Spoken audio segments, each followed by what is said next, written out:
Gikabalak ana sa Davao City Health Office ang nagkabata nga edad sa mga dunay diabetes sa syudad.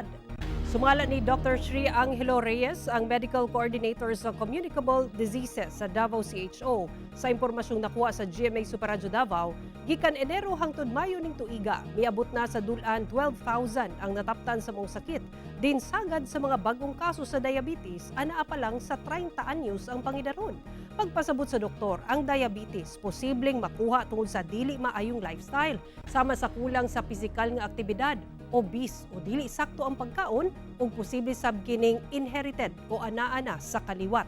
Pipila sa mga sintomas sa sakit ang kanunay nga pag-ihi, pagkauhaw bisan nakainom na og tubig, kalit nga pag-ubos sa timbang ug kanunay gutmon bisan og regular ang kaon.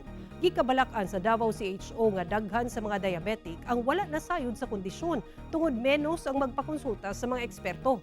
Busa gipakusgan sa buhatan ang regular nga konsultasyon ug counseling sa mga barangay health stations ug sa mga district health offices. Naglusad na sab ang buhatan og random blood sugar ug fasting blood sugar test.